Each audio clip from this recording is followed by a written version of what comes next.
Hi, guys, and welcome back to the Brando and Joe podcast. For this podcast episode, our guest is Sevelyn VanRonk Crosby, the author of the children's book My Mommy is an Organizational Psychologist. She received her Ph.D. in positive organizational psychology from Claremont Graduate University and has over 5 years of external organizational development and learning consulting experience.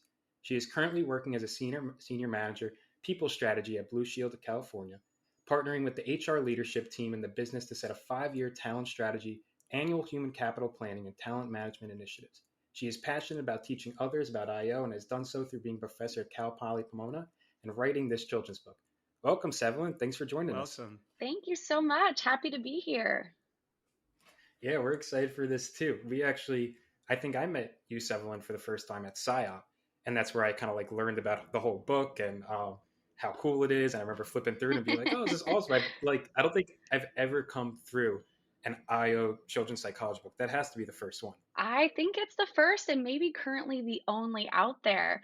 Yeah, going to PsyOp and having that booth was a huge milestone for us because we published the book during the pandemic.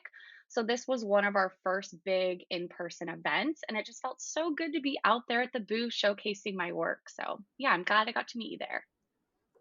It was awesome because I remember I met you and then I talked to you about coming on the podcast, and then Joe met you on like a separate occasion. Like it wasn't even affiliated with that. Exactly. It was meant to be. We made sure to get you here. Yeah, exactly. But I guess that kind of can lead us into talking about that book. So what was like your main inspiration for writing a book like that? Good question. So at the time, I was finishing my master's degree and still struggling, like many other IOs in the world, to talk about what we can do with our degree. My sister Carmen was working an after school program at the time, and it happened to be career day at the school. She asked me to come by and talk to the kids about what I do with an industrial organizational psychology degree, and I chickened out. It's like, I am not going to come there and explain to kids, like, how could I possibly do that? And it truly bothered me for weeks. I thought about it. How would I do it? What examples would I give? What might resonate with young children? So I ended up writing the children's book to do it. So it's kind of about a young boy named Walter, and it is career day at his school. And his mother, Lynn, which my name is Sevelyn, so that's how we came up with the character's name. Lynn comes to the school and explains to the classroom what she can do as an IO practitioner. That's so cool. It was I even gave it to my grandparents and some of my parents who like were teachers and they've worked with kids a lot. Yes. And they're like, this is like an awesome children's book. And like it read like a children's book. Yeah. The pictures and the illustrations. But bringing that up and like having to talk to kids about what an IO psychologist is, like we struggle enough with like the elevator pitch to other adults. So could you imagine telling like kids who only idea of psychology is I don't even know. So Yeah, I didn't know either. That must have been tough. And when writing each page, was there a certain like way you kind of broke it down to make it more legible for kids? Was like a certain process you went through? Yes. Okay. Excellent question. So shout out to my my professor at the time, Dr. Jeff Yip. He had introduced design thinking into our classroom, and so I really had some of those principles in mind when creating this book. So design thinking is all about thinking of the end user and having iterative prototypes, collecting feedback rapidly, and then redesigning. And so, with that in mind, I actually wrote the outline of my book on a train in Europe with some friends. And one of them worked with small kids. And so I was just kind of running through kind of my example, my script, my outline with her, and getting feedback from her. I then came back and worked with my grad school friend, Blake Beckman, who did all of the illustrations, which was amazing. And he would do really rough sketches, like black and white images, and I would give him feedback before he would then finalize the images and add color. And once we had a good draft of the image, I would put it on a PowerPoint slide. I was kind of putting my script on top of it, and I would print it out and I would bring it to my IO grad school friends and my lab at the time and get their feedback. Like, is this a good example of creativity? Does this example resonate for you on teamwork? Is this a simple example on selection? So those are some of the topics that I cover in the book. So it's really important to me to get feedback from students my age and young, from my grad school professors, and then from my friends who actually work in elementary school classrooms. That was like, to be able to do that in grad school, we're always thinking of like new ways to kind of like involve ourselves in the field of Yes. IO. And that's like, it's got to be one of the best examples or things that I've heard Thank someone do. you. Yeah, it It's like really was a create a book. passion project. Started from the ground up. I was so proud of it. I think it's given me a great platform to continue meeting other amazing IOs in the field, such as yourselves. And I think that it's given me something to be able to talk about to people that I care about besides just the work I do currently at Blue Shield or the work I did as a consultant. So I'm so happy with where it's taken me. Yeah, it's a great way for you to meet people, like you said. And I think it's really cool too, because not only is it getting you in these types of positions, but you're also growing the field. And that was kind of the thing that we talked about. And I feel like we're all three of us are like-minded in that sense. Like our end goal here is to try and grow the field of IO psychology, Yes. whether it's us through our podcast or you through your book. So with that being said, have there been any like initiatives that you've taken once releasing the book to try and get it out there and get people listening to it to try and grow the field itself? Yeah, really great question. So we have tried so many different tactics. We had to get really creative because, again, we did publish during the pandemic. But some of the ways that we were creative, one, we first knew this is a niche market. Probably a lot of IOs are going to be the people that initially buy this book. So what we did was host optional or like virtual events and webinars for our IO community. And then we would always kind of promote the book at the beginning or at the end of it. Certainly got book sales that way.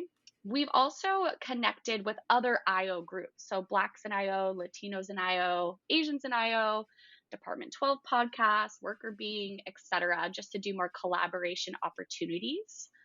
And then to get outside of the IO field and try to promote externally, I have gone to different classrooms, both elementary and college, where I've done read alouds for the kids. And for college students, talked more about what I've been doing with my IO degree since publishing this book, or how this has given me a platform to do a networking or teach people about IO psychology. So yeah, we've tried to get really creative. Oh, actually, one other example I want to give is us. One of my friends helped us build some fun worksheets for kids after reading the book. So depending on the age, some of them were coloring, some of them were word searches, some of them were drawing their dream career, etc. So I think that we've gotten really creative about using things that kids are passionate about to help keep the conversation going even after finishing reading the book. The goal is to get my kid to say training and development at age 3 or 4. So this is perfect. It's funny that you brought up Department 12 podcast because we recently just did a podcast with Yes. Ben Yeah, about, Ben. I think it was just, what was the title? Like just growing the Growing field IO. of IO? Yeah, Yeah, growing IO. as what we talk about now. One question I had though, Sevelyn, was when you sit down with the different, and actually not even different age groups, just like young kids, are there certain questions that you kind of see like pop up over and over again, or like, or certain parts of IO that they just find more interesting than others? Oh, that is a great question. So again, it really depends on the age. If I'm reading to kindergartners and first graders, a lot of the time they don't have a question. They kind of just have a statement like, I really liked that, or my mommy's a vet too, or something like that. They just don't get to the question side of it quite yet. But a little bit older, more like fourth, fifth grade, etc., they actually are asking questions about how an IO can help probably their aunt or uncle or mom or grandma. So, whatever parental figure they have in their life. So, I've definitely had kids ask about, well, my mommy is an architect. How could you help her in the workplace? So, they kind of ask specific questions about adults in their life that they know. And I think that's important because the context of the book is Lynn goes to the classroom and different parental figures describe a problem they're having in the workplace. And then Lynn kind of explains how she helps them with their problem. So, a really simple example that I give is about a musical composer who really wants to teach the next generation. So, that's coaching as an org topic. Or we talk about a firefighter and how safety is so important. And Lynn talks about teamwork and how important teamwork is for safety. So I think that's why the kids then ask me about, well, here's a parent and what they do. How would you help them? To which I have a lot of follow-up questions. As an IO, you probably would want to send a survey, hold some focus groups, set up some prototypes for an actual solution. But no, with kids, I just try to very simply state an example of how they can be I could see them all wanting to just like raise their hand and be like, "Oh, my dad's a cop, my mom's a doctor. Like, Yes, what are you gonna do to help them?" exactly. They need to hire you full time for that. Exactly. Yeah. I'm like, here's my business card, pass it along. That's really cool though. Especially at that age, when I was in first grade and kindergarten, I wanted to be an architect, and that is very different than the career path that I ended up choosing. But the point of that is like at around like that third, fourth grade level, I feel like you can start like planting seeds of Yes. optional fields, and I feel like that's honestly where this could kind of start, Hmm. because psychology as a field itself needs to be brought in a little earlier, and the fact that IO psychology also needs that, I feel like you're doing a really good job at Thank you. implementing that. And I think that, and I know Joe and I both, looking at the book, we think you're doing a really good job at showing kids how this can be utilized in a way to help others. And I think that that's like the main attraction for the field itself. And Joe and I talk about this all the time, is like we all want to help other people within their work Yes. lives. And that's what drives us all to this field. It's like a benevolent type of reaction. Like we're all trying to do good. And so if we're all trying to do good and help out Yes. the world, like your book is kind of showing that that's what we're trying to do, and kids can see that from a young age. That's really amazing. Thank you. Yeah, I think there's kind of two pages that come to mind specifically for that. So in the book, when Lynn says, I'm an organizational psychologist, the next page is everybody's confused face and questions like, does that mean you're a therapist? So exactly what you're saying. I think helping people understand that not all psychology is clinical, which is probably what some external people just assume right away, or a marriage family therapist, for example. I think those are kind of the two that people immediately want to jump to when they hear psychologist. And then the second page that's coming to mind is the one liner I use to very straightforward say what I think an IO practitioner is I work with companies and the people in them to make their jobs better. And so exactly what you're saying, I feel like if you're in the IO field today or trying to enter the IO field, you probably joined because you wanted to help people, but people in the workplace is where you are most drawn to helping people. At least that was the case for me. Absolutely. I think a lot of our professors bring that up too. Like, if you're in a master's program for IO and you're like taking these classes, chances are that you came from, whether you didn't know if you wanted to do IO before, or you're going like you wanted to help people. So for your book to highlight that is really cool. Thank And you. I know you talked about not just talking to young children, but also you said high school students, or was it college students before? Yep, I have not gone into a high school classroom quite yet, although I would like to, but I have gone to a couple college campuses. So some of them have been more intro to psychology, actually, and I showed up as a guest panelist along with many other psychologists, and I was representing the IO background. I've gone into like a college club campus where it was focused on an IO group, hoping to leave and go into a master's program and learn more about the IO field. And then I did show up as a guest lecturer once, just talking about how I've taken my IO degree and applied it to the work I do at Blue Shield. And of course, I showcased my book a little bit to that classroom too. So now I'm just curious, did they like, what was the perception of IO from college students? Because I would have liked to have like a panel Mm, like that my freshman year. I really only yes, knew clinical and school. And yes. then I think like I learned about forensic, and IO wasn't until like I was graduating. I was like, oh, this would have been cool to know. So exactly, that was also my career path. I feel like I didn't know about IO maybe until 3 months before grad school applications were due. And I just took a big gamble and was like, I'm now an IO psychologist. I'm applying to those grad schools. So I have gone to a college campus as a guest speaker, but then I also taught organizational psychology for 3 semesters at Cal Poly Pomona. So I think more undergrads are starting to offer IO specific courses. Now, that might be kind of hidden, like teamwork or leadership, but there are some just straight up organizational behavior, which is more in the business world, or IO psychology intro classes now in undergrad, which is excellent to see. Typically, what I've been seeing undergrads describe IO as before going into their master's and becoming more informed is like social psychology in the workplace, which I think is a very simple way to think about it. Like, we do consider your motivation, your personality traits in the work environment.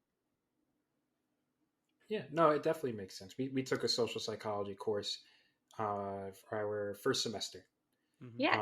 And it was like, at first I was like, oh, like social psychology, because we had our other courses, which was like stats, iPsych, what was the other one? And OPsych. Oh, yeah, and OPsych. And I was like, social psych, why am I taking a social psychology class? But then, like, as we started learning about it, it was Yes. definitely, I was like, oh, I can see. Um, yeah, it was actually a pretty interesting course. Do you agree, Brandon? Like, I feel like once we started learning about there was a lot of, we read a lot of like articles about like how, what you said, like motivation, Hmm. it's different, like social psych concepts like affect people, and then like that in the workplace. Yes. Um, Yeah, and I think some other kind of hot topics that I think that people generally just want to learn more about. And then as a professor, you can kind of sneak into your curriculum, especially as around diversity, equity, and inclusion efforts and how workplaces are making that more of a primary focus moving forward. I think that we are in a really interesting age where we see companies start to promote more social equity and kind of take a stance on issues, which maybe wasn't the case a couple decades ago. yeah. 100%. And like we actually had the opportunity to do a lot of stuff in DEI within one of our motivation courses, and it Hmm. was super beneficial because we were learning about motivation and we had to tie motivation to DEI. And Joe and I were actually in the same group. We got to work on this project, and it was really cool because we conducted interviews and spoke with people about what they were experiencing in their workplace, and then we're tying like the concepts that they basically were loosely talking about within their workplace to motivation that we learned, Yes. like the motivational theories that we learned in our class. So IO psychology has like a lot of ways that it all kind of melds together. Hmm. And I think it's amazing that we can get the opportunity to give people an understanding of that as well. Yeah, and I think this was honestly a really important aspect of what I tried to build into my book as well. So, representing diverse people was really, really intentional when I was writing the script and then working with Blake Beckman, my illustrator, to draw people. So, it's definitely about breaking gender norms, is one example. So, we have the father in the kitchen kind of cooking breakfast one morning, and we're going to career day for the mom's profession. We definitely have different people from different racial backgrounds and cultural backgrounds. And then one that came out of me writing my very first outline on the train was my friend I was traveling with at the time works with children who have physical disabilities. And she specifically said, whenever I'm reading a book to the kids, they don't see anyone that looks like them in the book. And so we really wanted to make sure that at least one of the kids in the illustrations, um, easily you could tell had a physical disability. So I think that's always been really important to me. Oh, and the last plug I have is I wasn't raised by traditional mom and dad either. I think a lot of children are not anymore. And so it was important to me to have a career day like a grandfather in the room, an uncle, a mommy, a daddy. So just diverse family structure also was really key when I wrote this. You definitely did a great job, like presenting that like representation, Thank and you. it's something that I feel like not a lot of people understand, because when you have representation in certain media, you don't really think about it, and when you don't, and then you see that representation, it Hmm. makes a big difference. So it's like a hard concept for some people to like understand when they already have that sort of representation.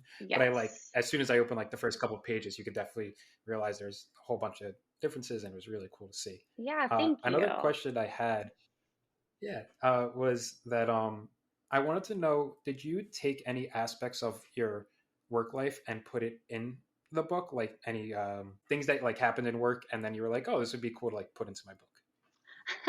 Yeah, that's a good question. Absolutely. So I think that one of the ones we have an example in the book is about a pastry chef, and he says he's so busy at work, their baked goods are so delicious, they have to open up another location.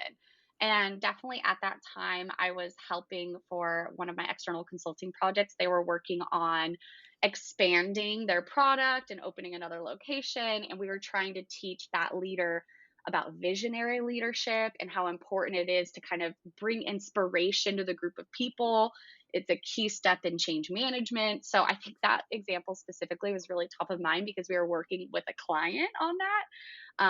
Eventually, I think that client did get on board with the visionary side of being a leader, but it did take some coaching. Another example that I think I've already said so far was about a veterinary. So we have here that the vet needs to hire a vet assistant because they have so many sick animals to help. And so as an IO, you know that that's about selection. And I think we had another client at the time who was kind of giving us their interview questions, and we were trying to help them make a more behavioral, and then add some like rating scales to the interview questions. And we're teaching them all about how important it is to ask for past behavior, to predict future behavior, etc. So, yeah, I think those two examples are so top of mind just because that's what I was doing at the time. Oh, that's awesome. And that kind of leads to another question that I had. I was just wondering what your favorite aspect of the book was. Like when you look at the finished product, what is your favorite part that you look back on? You're like, oh, I really killed it here. hmm. I think that is a great question. I mean, I feel like I can't take credit for what I want to say. I feel like the illustrations, like Blake did such a good job when I would kind of speak to him about what I was hoping to get away from a certain page or the fact that I wanted diverse people shown. I feel like he brought it to light in such a way that is so visually appealing that people connect to it and then want to keep looking and reading it. So, I mean, I think the illustrations is what made this book so unbelievable. And then also, I think what's kind of cool is Blake and I both inserted people from like we know. So the firefighter actually looks like Blake's dad. Blake's dad is a firefighter. And so it looks like him. Or Lynn kind of looks like me. And the two little kids, I was a nanny for a lot of my time in college. The two little kids kind of look like the kids I used to nanny at the time. So we've just inserted pieces of ourselves into the story that maybe a lot of other people don't know, but it makes it special to us. Oh, well, maybe when the sequel comes out, there'll be like podcasters, you know, faintly reminding us of Brandon and Joe. um, Yes. but it's actually kind of like an honest question. Do you think you have like, would you want to come out with more books? I mean, I know this one like recently came out and like it probably took so much time and effort, but do you have any like thoughts behind it? I have definitely got feedback from people that I need to make like a part two, like even just make it more about all different types of psychology. So part two is like my daddy's a clinical psychologist. Part three, my aunt's a school psychologist, like just explaining all the different facets of psychology. So that way we can help people see the breadth. I love that idea. I think maybe one day I'm on board for it, but right now I just really am so focused on IO that I'm not ready to kind of help the other parts of psych yet. But I have thought also about a second book where we are following Lynn into a workplace environment. It's like a specific example would be really cool, but it's in the future, just not right now. Oh, that's understandable. I think that's a good idea too. Like that would be a great way to kind of build a brand of looking into the IO psychology from the lens of maybe a younger audience and trying to get in there earlier. Because I know Joe and I, the whole purpose of us starting this podcast was to try and get out there to like those prospective students and to hit the people who are kind of in that transition from maybe should I go to grad school, or they're like in college and they're looking to try and figure out what they want to do with their careers. So it's cool because you're kind of hitting them before that. And like Yes. maybe we can all just work together and Yeah. get And that going. I have it as a dream to work with a professor and get my book into an intro to IO class or just intro to psych class and do some sort of really cool activity with the book. That would be kind of, I'd rather do that as a part two right now than write another book, which is more how can we get people to work with it or get creative, like get inspired for their own passion project for IO visibility as a result. So I think that's where my focus is as of right now. And that's a great segue into our last question for you as well, when talking about getting it into these intro classes and all that stuff. And with this experience you have with this book and with your own professional life as well, what are some pieces of advice that you do have for those prospective students out there? Oh, good question. So I'm gonna steal from design thinking as my response there. Like, I think that when you think there's a career path or profession, and if that is IO right now at the time, try it out. So whether that mean you go and shadow someone for a day, you have an informational interview, you read some books, you actually start your own project, whatever that means to you, I think just starting it and trying it out is so important, and then adapt as necessary. So even for me as a master's student, when I first started, I thought I'm going to go in, get an IO degree, and I'm going to help people in the military or join NASA and help select astronauts to go to Mars. Like, that's really what I thought I wanted to do with an IO degree.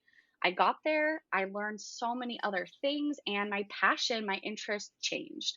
So I think that's okay. You don't have to have like a step by step plan for yourself. It's okay to try it out and pivot when necessary.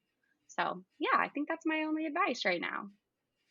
I want to highlight that part you said about projects. I think that's super important, as you really can just start a project outside of your schoolwork about, maybe Yes. I want to learn like this statistical software, maybe I want to learn more about Hmm. DEI in like a specific sector of the workforce, and no one's stopping you from looking at it Yeah, and trying to exploration. like figure it out. And if anything, you could even put it on your resume and say like, look what I did over the past month about, and look what I found in my findings, and look at this write up.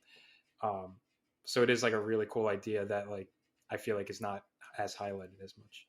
But I also wanted to give you a chance to just talk about your book in general. If there's, is there any things, last comments that you had of that maybe that we can get to talk about during this Hmm. episode? Good question. Let me think. Any last comments? I mean, I think that what I want to say also about the book is yes, it is a children's book, but I truly believe that this is someone for all ages. So, just like what you said, I've had a lot of my readers share success stories or images of them sharing with a coworker who isn't an IO, or sharing with their mom or dad, grandma, grandpa. Um, this makes a really good IO gift for people who are IOs. But to me, what I've loved most about this project is hearing stories from the people who've actually read it. There's definitely been some ups and downs and challenges keeping this a priority in the midst of working full time now. But those one off stories that I hear or successes just keep me going. So if you are one of those readers and you have a story or image, please share it with me, because it does keep my energy alive and it forces me to keep myself out there and continuing to make IO visibility a priority. So I would love to hear your stories if you have them. Oh, absolutely. Yeah. Hopefully, maybe this podcast goes viral and you get Yes, I'm so many sure. people. Yeah, and I That's the think Getting a plan. lot of sales. yes, yes. Speaking of sales, you could go to my mommy is an organizational psychologist.com and order your copy today. And we also have Instagram, Facebook, LinkedIn, Twitter, and TikTok. So you can follow us. We post a lot of, like I said, success stories or how we're promoting the book, but we also are always holding IO specific events. So actually, in the coming up month, we're going to be hosting with Asians in IO, Latinos in IO, and Blacks in IO an event about life after grad school. So I think we're always trying to help the community and also teach other people about what we do as IOs. That link will be in the description too, and our weekly LinkedIn post, so you can check it out there as well. 100%. Make sure you guys go read this book, check it out, and check her out on LinkedIn as well. If you have any questions, Sevelyn would be happy to answer them for you guys. Thank you so much. Thank you guys. Absolutely. Thanks for joining us. So that was great having Sevelyn on here. I know you and I, as we said, both got the opportunity to meet her and talk to her at PsyOp. But really, it was cool to kind of really dive into the book with her, because we only had such a limited time. And to hear all the stuff that went into that, making it such a passion project and a personal project for her, was really cool to hear. No, yeah, I remember talking to her at PsyOp. That's also the cool thing about IO. It's like you talk to someone really cool, and since you're both in IO, the chances are you'd set up like a meeting with them, which I don't know if that happens in other fields, but I just feel like that happens a lot in IO. And I was like, oh, it's actually, I like it, and now we get to talk more, and it's even more cool.